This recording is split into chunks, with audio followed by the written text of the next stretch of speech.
What is up, true believers? It is I, D, at the epitome of geekdom, and yes, this is it, my Avengers Age of Ultron spoiler review. If you do not want to be spoiled about this movie, then I have another video on this channel, which I will link to at the bottom, which is a non-spoiler review, about 10 minutes long, where I don't give away anything, well, very, very, very, very little about the film's plot, but give you my overall thoughts. With this video, however, I'm going to actually delve into the plot, delve into some spoilers. This is more so my thoughts on the movie, and basically made for people who have already seen it. The film is Age of Ultron, 2015, of course, directed by Joss Whedon in what may be his final film in the Marvel Cinematic Universe. A lot of people hope it's not, but it is a possibility that it could be it. And the film, of course, is the story of the Avengers getting back together to tangle a brand new enemy created by them named Ultron. Now, real quick, a couple of quick notes is that if you have not watched the Agents of S.H.I.E.L.D. show, the last episode that aired last week actually segued directly into this film and featured the what was left of S.H.I.E.L.D., I guess you can say, finding Loki's staff, which led to the opening moments of this film. Yes, folks, Loki's staff is once again the primary artifact, but surprisingly enough, Loki is not in this movie. We had heard that he was gonna be, but he's not. So let's get into some spoilers here and my thoughts on it. First of all, first thing I'm gonna say about this movie is this was a really good movie. I would even go so far as say it was a great movie, but it was not a perfect movie by a long shot. The movie debuted 4 new characters to the Marvel Cinematic Universe. One of them died. Remember, I said spoilers. You're going to get them, all right? So, well, 2 of them died technically, but we don't know for sure. You know how these movies are. So, Scarlet Witch, Quicksilver, Ultron, and the Vision were all introduced, and those of you familiar with the comics, you already know who these people are. You already know that Scarlet Witch and Quicksilver are the children of Magneto, but of course, because of the rights to X-Men that the MCU/Disney does not have, they did not actually reference that, but they did talk about their childhood in a certain part of the film. Now, real quick, just a couple things about the movie before I get into the review. I was not bored one bit.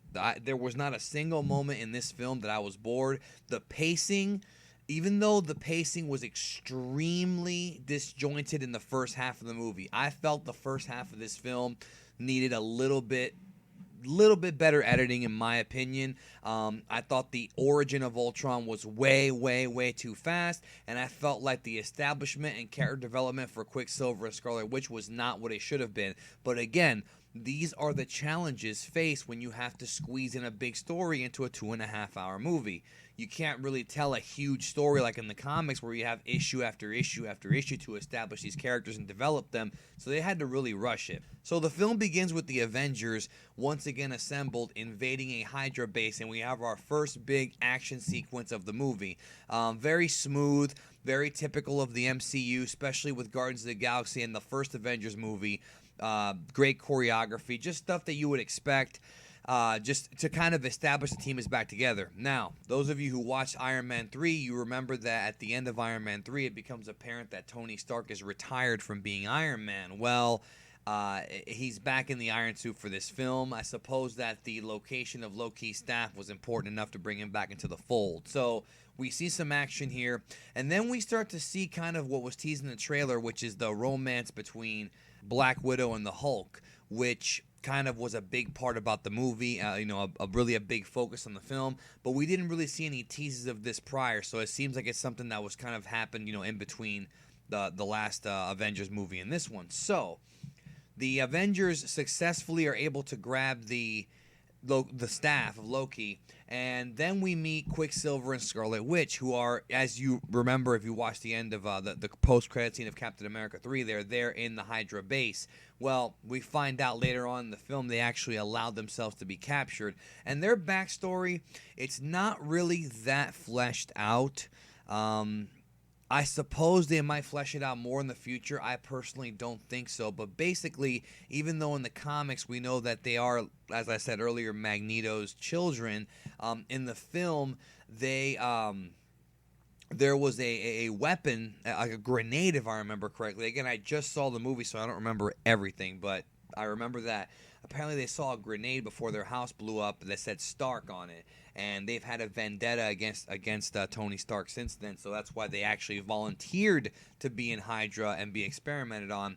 We see very early on their two skills, of course, Quicksilver, super speed, and Scarlet Witch has the ability to go into your brain and kind of fuck with you like Professor X can. So she does that with Tony Stark, and he starts to see visions of the first movie and the Chitauri and the trauma that he had to go through, which as was documented in Iron Man 3, because he's getting therapy from Mark Ruffalo's character, Bruce Banner.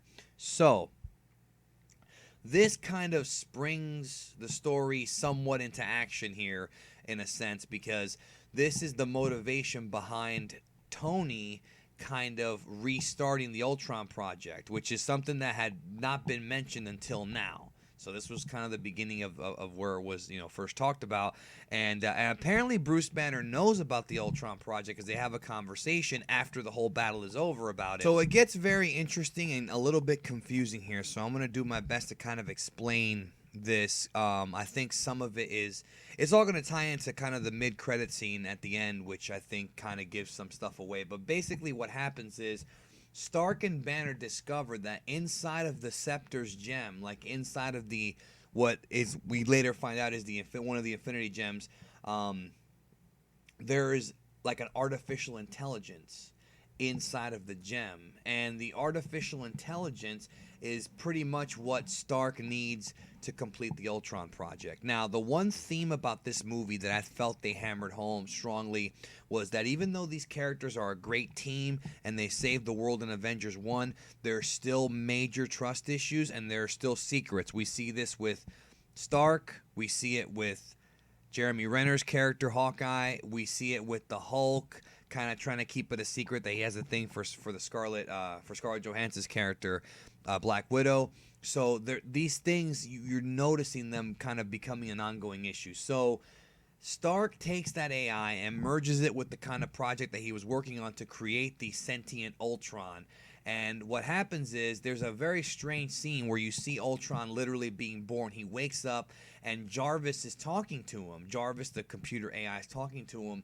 And Ultron sees visions of humanity's, crimes, war crimes and things like that. Now, for those who don't know, the Ultron character, in the comics deems that humanity, he has a god complex. He deems that humanity is too sick to survive. Like in Ghostbusters, he thinks that all we've done is just kill each other.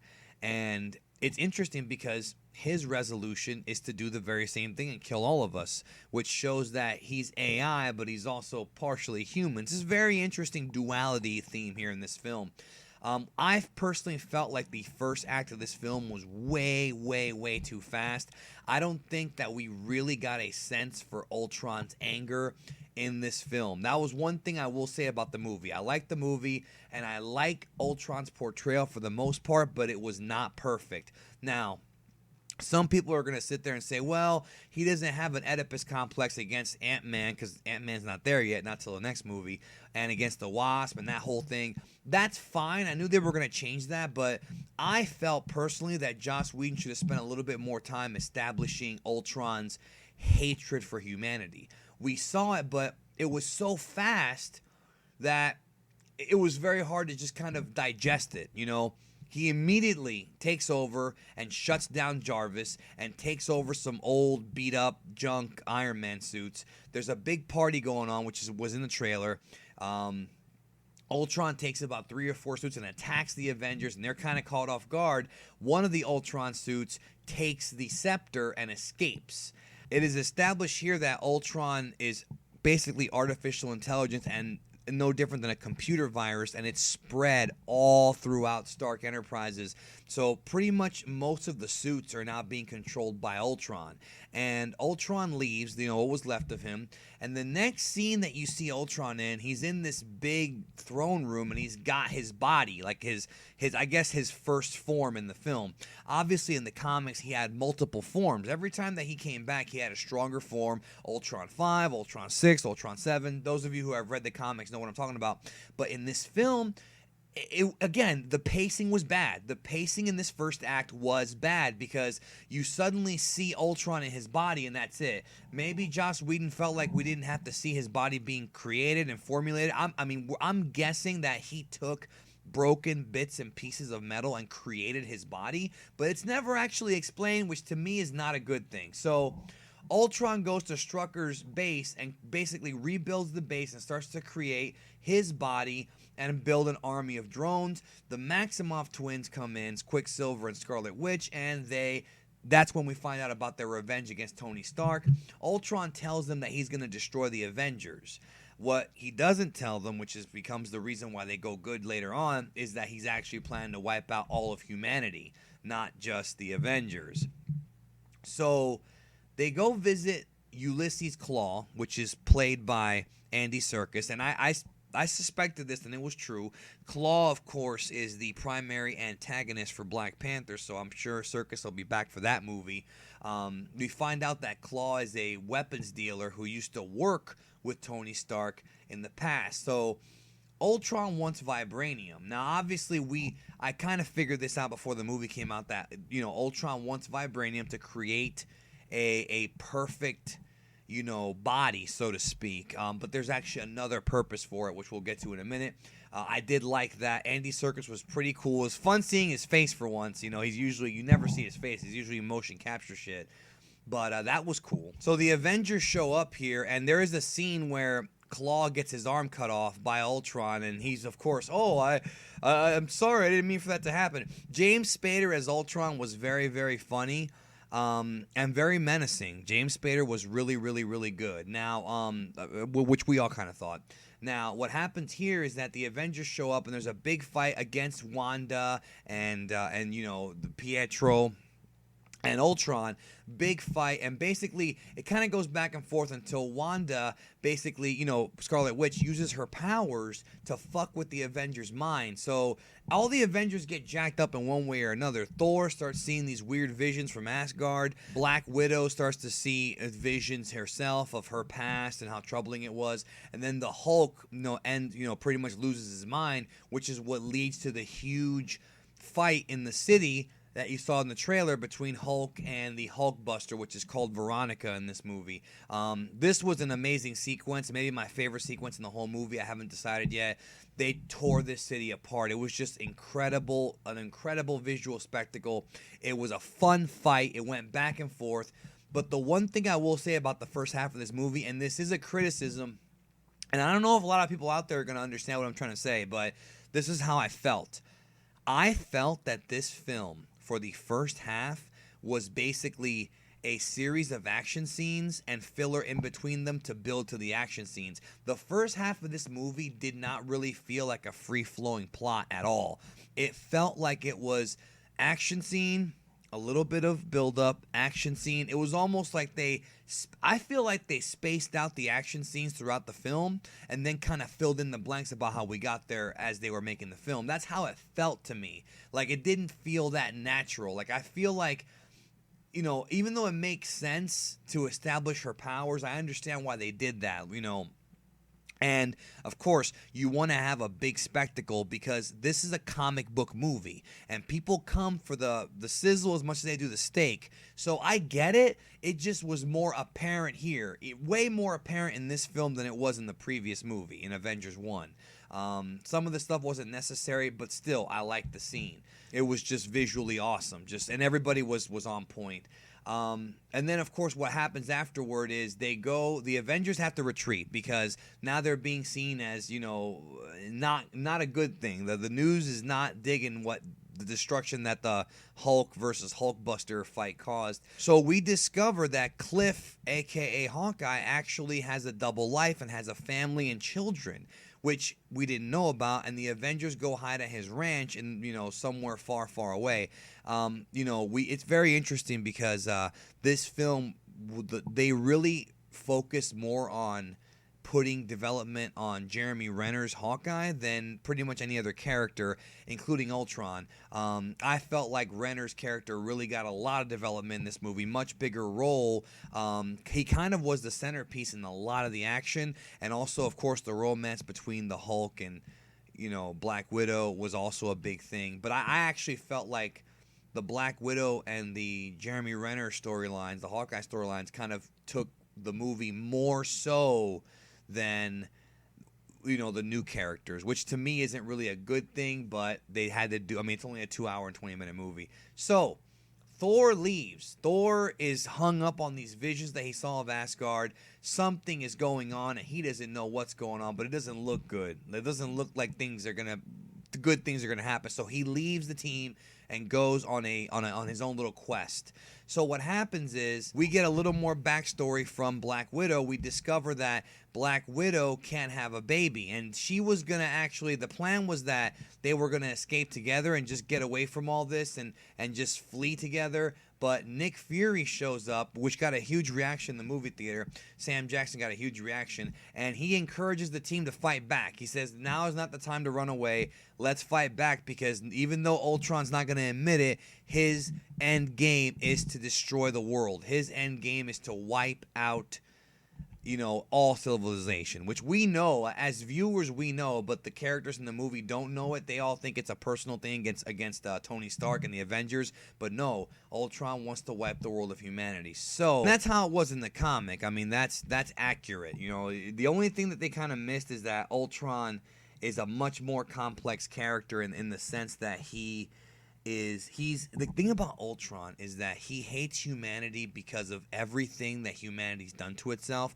and because he sees them as being inferior to him. He sees that him and his army are like, they are essentially, the future of the earth, where even though what's interesting is that his method of getting there is death and destruction, which is the very thing that he hates about humans. And he also reproduces by making clones of himself, just like humans do. So the whole duality here is that Ultron is very human, even though he hates humans. Very good stuff here. The film did capture that, even though, of course, in the comic they had more time. So Ultron goes to South Korea, and he forces Bruce Banner's buddy, Helen, to take the vibranium and the synthetic tissue and the gem, the Infinity Gem, which we find out officially is an Infinity Gem in this movie, to create a new organism, a hybrid between man and machine, not really a cyborg, a living being, a living being, half machine, half, human or tissue or whatever. So Ultron starts to upload his brain into the new body. At the same time, Scarlet Witch reads his mind and finds out he wants to wipe off the entire planet. And this is when they actually have their good guy, their babyface turn, as they say in wrestling. And the Maximoffs turn on Ultron, and then they become good guys. And then we get to our third big action sequence of the film, which is basically the trio of Captain America, Hawkeye, and Black Widow. They go and they try to get the synthetic body. So there's a big fight in the city with Ultron and the Avengers, and they do manage to get the body, which would, of course, be the Vision. But in the ensuing battle, Ultron captures Black Widow. So now it becomes a big thing where, and during this time, by the way, is when Quicksilver and Scarlet Witch actually do help Captain America out. And Captain America, and of course, Quicksilver and Scarlet Witch still have their issues with Stark because, like we talked about, their family died and we saw the Stark, grenade and whatnot. So they're telling Captain America, they're like, this guy, Ultron's just like Stark. You know what I mean? Which is not true, but they thought there are similarities. So the Avengers then fight amongst themselves, right, inside their little bunker, because Tony and the Hulk want to bring the Vision to life, whereas Captain America is concerned because this is exactly how Ultron was born. All of a sudden, Thor shows up out of nowhere and shoots his lightning into the little, I guess, coffin where the Vision is, and then the Vision awakens. And this is an amazing scene. The Vision wakes up. Thor reveals that the gem that's on his forehead, which was put there by Ultron and by Helen, is one of the 6 Infinity Stones. And he discovers that somebody has been manipulating them into getting these stones together. And at the end of the movie, he actually says that he feels like somebody is manipulating these events to happen to get the stones together for a very, very, very bad intention. So Vision wakes up, and at this point they pretty much, introduce themselves to Vision. Vision, just like we all thought, can wield Thor's hammer, which was awesome, which was teased earlier in the movie. The Vision is quickly established as being a good guy. Even though he was created by Ultron, what they pretty much try to explain is that the Vision is part Ultron, part Jarvis. But it really was Jarvis. I mean, it really, not only was it Jarvis both in the storyline, but also Paul Bettany played the Vision, so it all made sense, and it even talked like him. It was very, very cool, and the Vision was a very good character, sympathetic character. He joins the Avengers in the third act, which I didn't expect that. I thought it was going to be sooner than that, but that was fine. I love that character. I was just very happy to see it in the movie theater. So then we go to our big finale, our big final battle.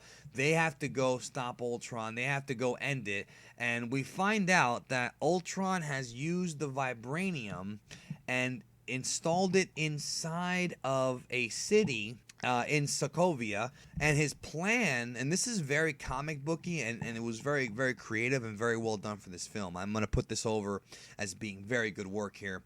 His plan is that, so he's put these vibranium under the city, which causes the city to actually lift up out of the ground. So we have this giant city that's in the clouds, essentially. And his plan is that the city is going to lift into the sky and then crash into the ground, which will cause global extinction. I don't really understand, honestly, how that's supposed to wipe out people on the other side of the earth. But, science, I don't really get it. I mean, I can understand it wiping out some people in the vicinity of when the rock hits the ground. But I guess his idea was to turn the rock into a meteor and fuck the earth up. But I still don't think it would have ended all life. I think it would have been better if Ultron just actually used his clones to go around killing people. So, big final fight ensues. I'm not going to get into everything that happens, but Nick Fury has a brand new gigantic sky base. And at this point, we see Maria Hill and War Machine, and there's the big fight, which the big fight here was similar to the last one, but it was different. It was in a different place, and it was a lot less. It was more individual battles until the very end when they all came together underneath this church, and they had this big fight. It's really hard for me to do play-by-play on this fight, all right? Just a lot of shit happened. Everybody got their moment. Scarlett Johansson's character, Black Widow, convinced the Hulk to fight after he didn't want to fight because he was worried about, hurting innocent people like he did earlier in the film, but he had to go fight. Hulk has some great scenes here. Everybody got their time to shine. Then the big scene where people were not happy about this. Jeremy Renner's trying to save a little boy, Hawkeye, and then Quicksilver. Basically Ultron's already losing. He's already his army is dwindling. So Ultron hijacks a ship, like a flying ship, and he shoots.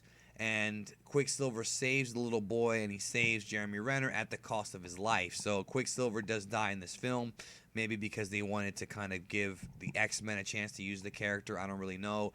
As a result of that, Scarlet Witch just loses her fucking shit and just explodes and kills a bunch of Ultrons. And she's like, fuck it. And she wants to go destroy Ultron's primary body. The problem is that when she does that, one of the clones, which is half destroyed, is crawling towards the machine. And so she finds Ultron. It was actually an awesome scene. She literally, she asked him, he asked her, what's it like to die? And she's like, I'll show you, or something like that. And she literally, because she's totally grief-stricken that her brother's dead, she pulls his heart from out of his chest and destroys it. However, Ultron's still not dead because, remember, he's AI and he's everywhere. So, but we think he's dead. There's a lot of false finishes here. So finally the Ultron clone hits the key to allow the thing to plummet, but Thor and Tony Stark nail this thing with a shitload of lightning, and they shatter it to pieces. They evacuated everybody off. Before this happened, they evacuated everybody off, and they were able to blow it up. And then at the final confrontation was the Vision and Ultron going face to face, somewhere far away. And Ultron and the Vision's trying to explain to them that, it's very, very good philosophy here. Ultron tells the Vision that human beings are doomed. And the Vision says that they are, but not everything that's beautiful has to last forever, which is very, very, very deep. Very deep stuff here. Ultron attacks and then Vision blows him up. So that's the end of Ultron, or so we think. Maybe somebody made a copy of him on a hard drive somewhere. Who knows? So then the film kind of ends, and we see the Avengers have a new base, a much different base, not like the one before. This one's in upstate New York. Thor says that there's something going on. There's some kind of secret force that's manipulating events, but he feels like the Mind Stone, which is the yellow Infinity Stone, is safe with the Vision. And then basically Tony Stark leaves with Hawkeye. They kind of tease that he's retiring again. Then Steve Rogers walks back into the Avengers base with Natasha Romanoff, and then we see the new Avengers that need training, which is War Machine, which is Scarlet Witch, which is the Vision, and the Falcon. So these are your new Avengers going into Captain America Civil War, which is probably going to be like another Avengers movie. So don't skip out on that one. So a couple other things I forgot to mention too. There's apparently like a nexus of internet or something in the film where all the internet goes through one like nexus thing. And apparently during the movie, Sam Jackson explains that something's been blocking Ultron from getting access codes to nukes. See, this is interesting. I don't know if this is supposed to be Jarvis that's doing this or a different character that we haven't been introduced to yet, but Ultron's trying to get access to nukes so he can nuke the Earth, very much like Skynet did, but something is blocking him from hacking it. Very interesting. Don't really know who that is. I guess it was Jarvis, but I don't know. Maybe I'll watch the movie again and get more clarification. Then came my favorite part of the movie, the mid-credit scene, and there is no end-credit scene. We see the gauntlet inside of looks like a storage thing.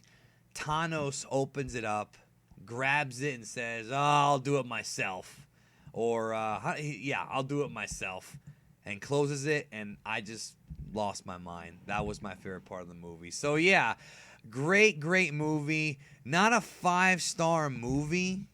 To me, good movie, solid movie, 4-star movie. The last half of this film I thought was fantastic. I thought it was visually incredible, like nothing I've ever seen before, and so was the Hulkbuster fight. That's the pros of it, and everybody got to shine. There was some development among a lot of the characters. The only cons are not enough development for Ultron. In my opinion, the first part of the movie was a little bit rushed and disjointed. I felt like that. Honestly, this is one of those times where this movie would have benefited from at least 5 to 10 more minutes, honestly. Some people won't agree with me. I'm not a huge fan of 3-hour movies, but I think a little bit more would have helped develop these characters. So, good movie. I would put it better than Avengers 1, and if you ask me, a lot darker, took a lot more risks, focused on different characters, but definitely go out and see the film. And leave your thoughts below if you saw the movie. And I want to hear what you have to say. And thank you for listening to this review, and I'll catch you down the road.